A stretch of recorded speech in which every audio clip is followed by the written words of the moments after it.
Welcome to Tech Intersect. I'm your host, Tanya Evans, and my life and work exist at the heart of law, business, and technology.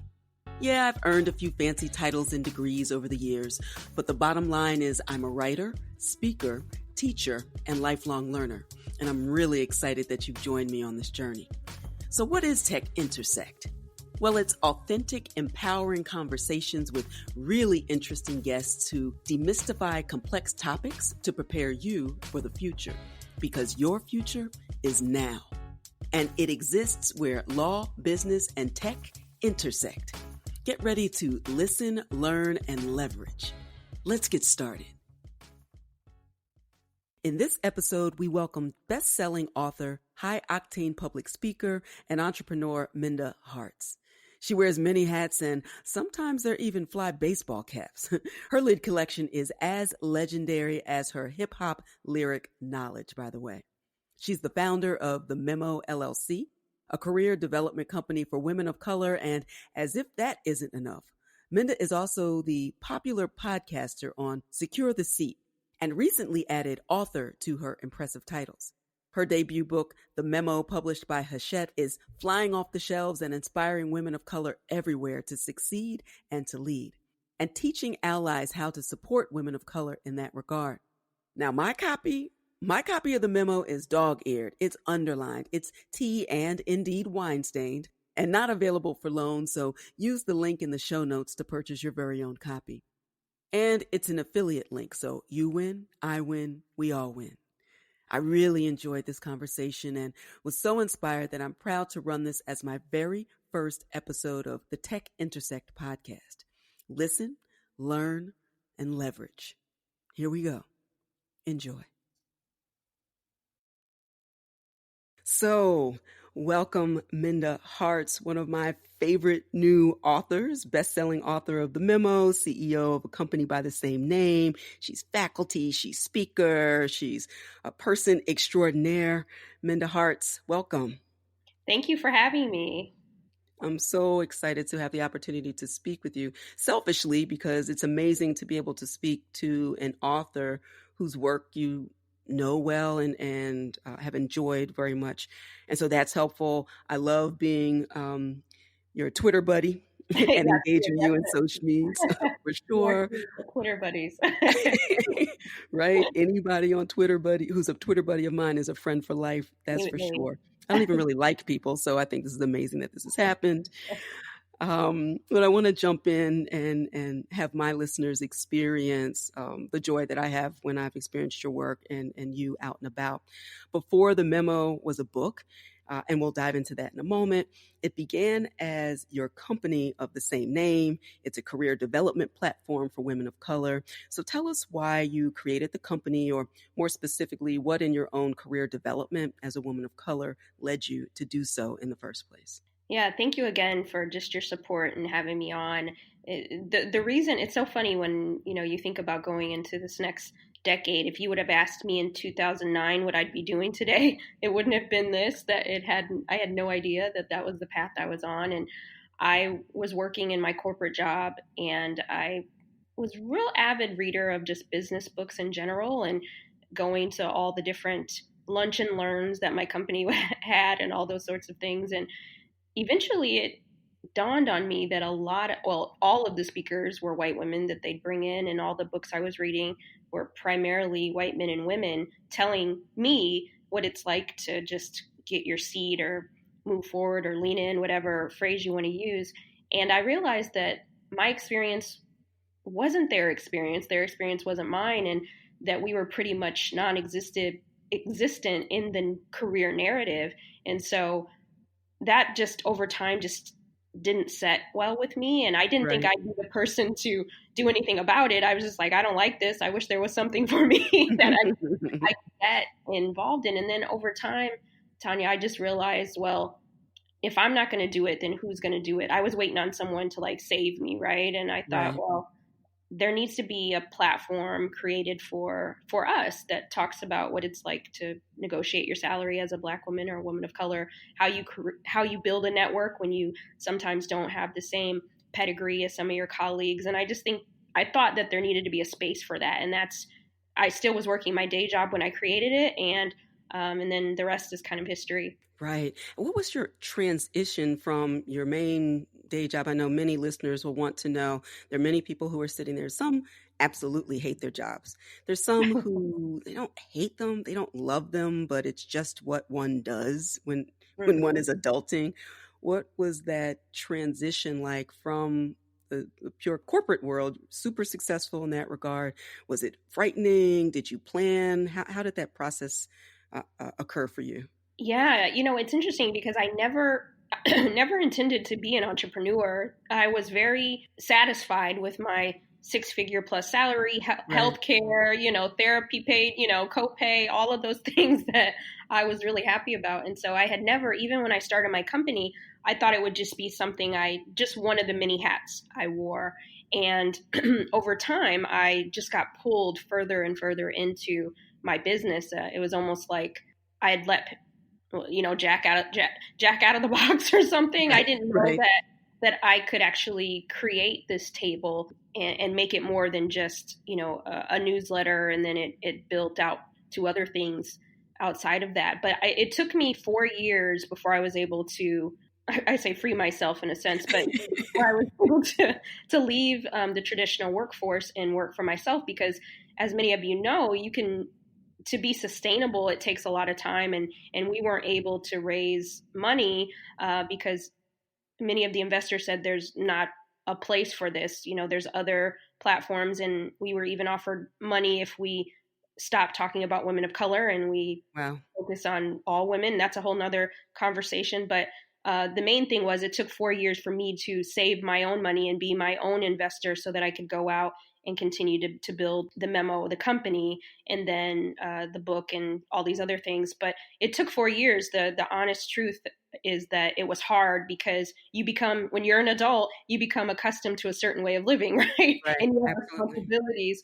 And so I didn't want to go out there and be stressed out. So I made sure that I made a transitional plan, but the plan took a lot longer than I had intended. Right. And that's it's not just a cautionary tale, it's a praise report really. And it Amen. right, so it's that you can't quit 5 minutes before the miracle. It's not going to be perfect. I call it usually messy marvelousness because in both ways that exists, but that is the reason to keep moving, keep going, keep honing, keep as the true entrepreneur iterating Exactly. until you get that sweet spot that happens many years down to make you the quote unquote overnight success, right? You're an overnight success that has been working for years on top of years and all the years, and yet All you're the an years. quote unquote overnight success, right? Perfect. Exactly. Mhm. You come with so many wonderful anecdotal evidence, also personal evidence, but a lot of empirical evidence in the book as well. The book is rich with stories. I love the rap lyrics and the shout outs and odes to all of the things that are in popular culture as well. But you also bring a lot of empirical evidence that women of color are often what you describe, and I know for sure as a leader in my own job, the heart and kidneys of a workplace. Can't work without heart and kidneys, that's for sure. Mhm. Um, Mhm. that we're the most educated group in the United States. We're certainly no strangers to hard work, but we are often the first or the only. I am the only African American, let alone woman of color, who teaches at my law school or is in administration. I'm the first African American woman for sure, and I was just elevated to that position July of this year. Right. So we're still the first and the only in many respects, well into the 21st century. And we often suffer in silence. And what the point of all of it is focusing on what you've said about it's not, this hard work hasn't done us any favors if we focus on the reward for hard work and a true meritocracy being upward mobility, seats at the table, and the meeting before the meeting that you didn't know was going on, right? Where Yeah. decisions are being made and money is being made. So, in what ways are you encouraging and empowering women of color in particular to prepare for professional foundations that are going to support and help them achieve true agency and freedom in the next year and decade to come? Yeah. So I think that for me, it was really important to talk about this kind of alternate universe that some of us may not be aware that's happening while we're at our Mm, jobs. And, many of us historically, we've been generationally told to work hard and keep our heads down, and why we were doing that, which is important, to have a work ethic, but we were not maybe networking in the ways that some of our counterparts were. We weren't at some of the birthday parties on the weekends. Like, Right. we didn't even know, we didn't get the invite, right? We weren't at the table and we didn't get the invite. And so for me, it was really important once I realized in my own career that there was this other game being played that I wasn't playing, and I Right. wanted to be at the table. And some of your listeners may not be where they want to be, right? And that's okay too. But I realized that no one's going to come and tap me on the shoulder because I worked so hard and tell me it's my time, right? Come get your gold watch, Minda. You've been working so hard. And Right. I realized that I had to create my own path, and you can do that in the job, but you have to make the right connections. People need to know.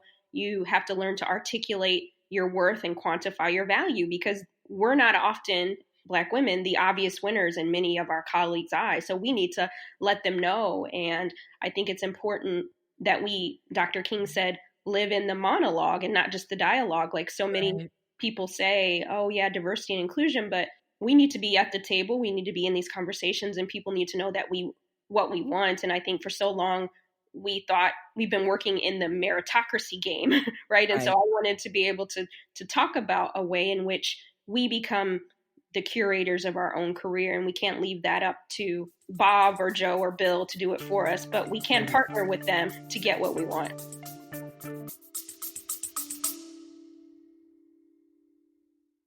You love listening to podcasts, but have you ever thought about starting your own podcast? Maybe you want to build a brand, grow your business, or are looking for an excuse to talk about your favorite hobby. Whatever your reason for making a podcast, Buzzsprout is the place to start. Since 2009, Buzzsprout has helped over 300,000 people launch their own podcasts. Buzzsprout walks you step by step through the whole process and will give you powerful tools to start, grow, and monetize your podcast. Ready to get started? Click the link in the show notes to get our free step-by-step guide to starting your podcast today.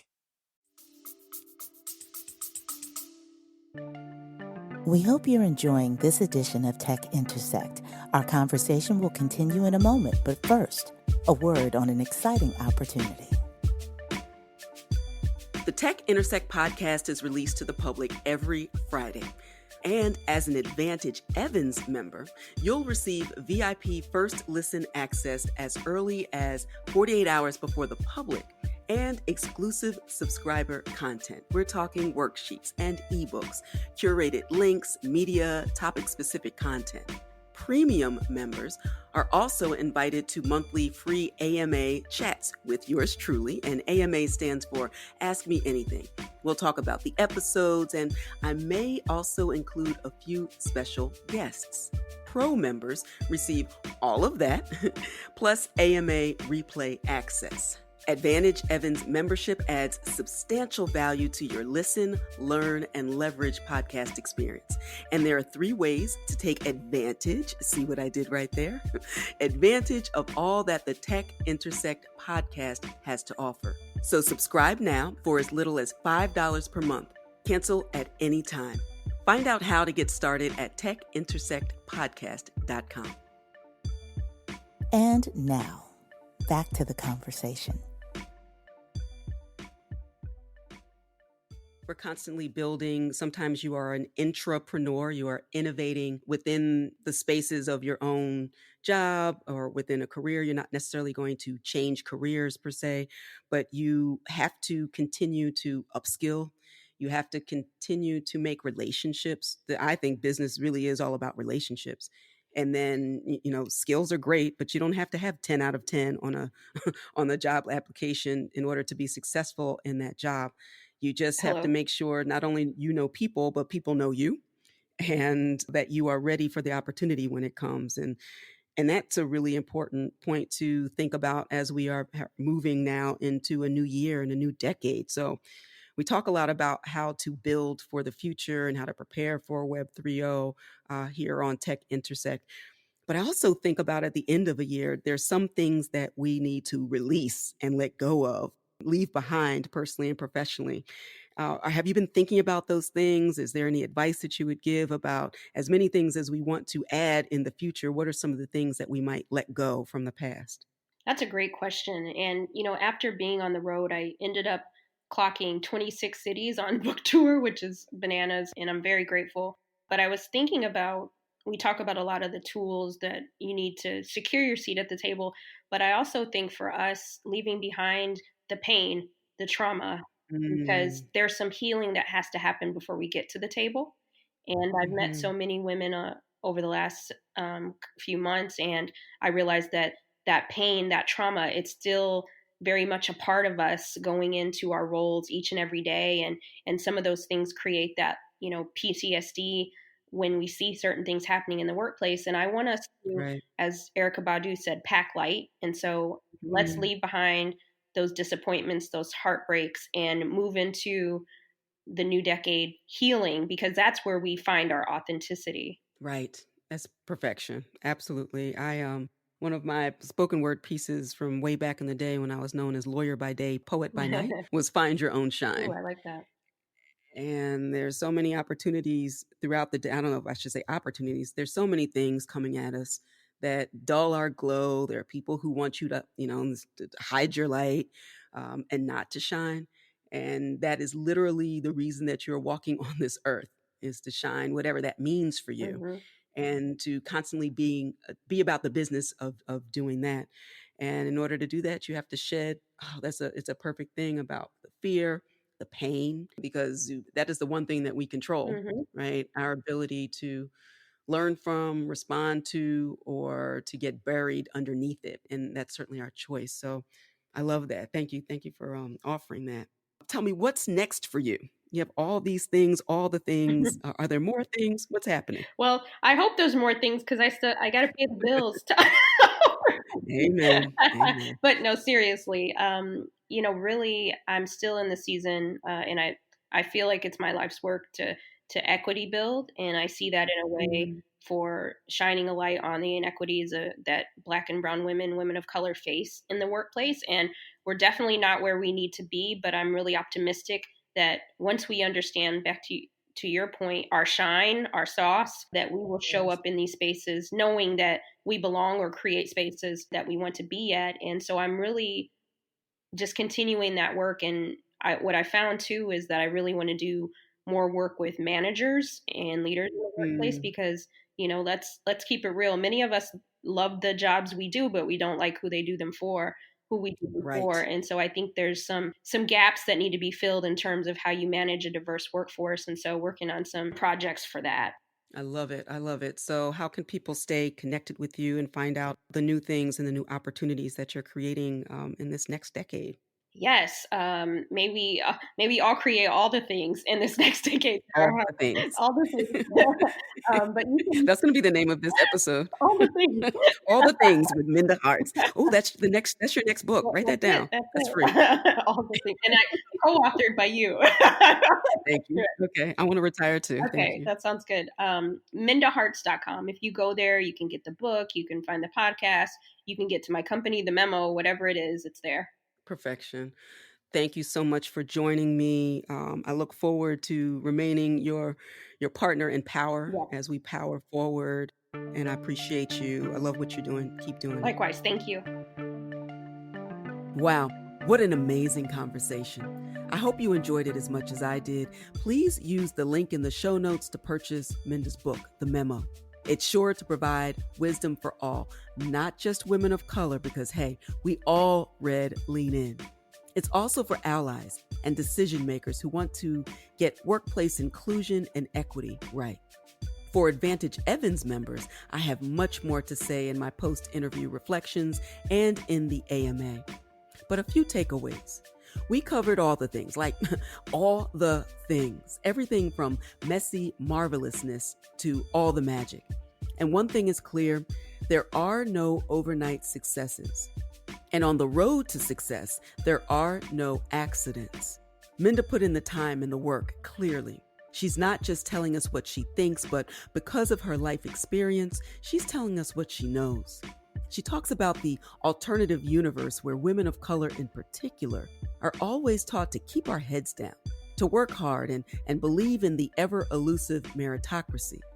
But because work and careers are really about relationships, both who you know, but more importantly, who knows you, working hard and ethically is an important thing, but it's not the only thing.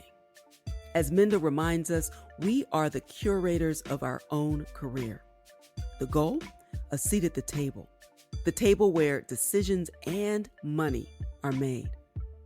Remember what Minda recommends that we leave behind in order to truly succeed. Leave behind the pain so we can, as Ibadu says, pack light. Or, as I say from my signature spoken word piece, find your own shine. In fact, let's go out with that track. And if you love it, you can find it on iTunes and cdbaby.com. Because if you take away nothing else from this episode, trust and believe it's your time to shine. Stay in touch with host Tanya Evans via your favorite social media. On Twitter at TechIntersect and on Instagram via the handle TechIntersect. This podcast has been produced by Stephanie Renee for Soul Sanctuary Incorporated. Deceitfully planted by those who despise divine divas like me. Those who waste valuable energy wondering who I be, how I be, why I be so fly. How it is I can laugh and sing and hold my head high while it rains and thunders all around me and never get wet. But their confusion is confusing to me because I see the answer so clearly. I am a child of God, a unique and individual gift to this universe, an angel who understands from whence my blessings flow, an appreciator of the expansiveness of my earth-toned wings. And I feel my own rays of sun shining. I feel my melodies of life singing. I feel my righteous rivers raging. I feel my defiant winds swirling. I feel my flowers growing. I feel my beauty showing. Consistently exuding stealth like the sleekest jaguar. Cause see, I've come to understand it's truly hard being a star. People constantly looking up at my shine, wishing all the time it wasn't really mine. But it is God-given and I've claimed it and now I own it. And I would lay in an unmarked grave before I allow greedy hands to steal my joy. Lord knows it ain't easy, but then again, no one promised it would be, and now I see why. I must be forever dynamic, and constant motion as lightness and levity elevate me toward a sky of positivity, in order to avoid those who spend time wishing they weren't blinded by my shine. See, they whine and weight themselves down. Guess that woulda, coulda, shoulda stuff be too heavy to carry around. Maybe that explains why they be plagued by permanent frowns. Constant melancholy state, awkward gait that hurry up and wait to see if maybe this will be the day when this diva falls from grace, from my rightful place in the sky. Calling myself affirmations, ego tripping, or conceit. They just can't feel me like I feel me, like my creator feels me, like I feel me. But still they observe me and wonder how they can capture my glow. While I long for the day when they discover they already have their own. Find your own shine.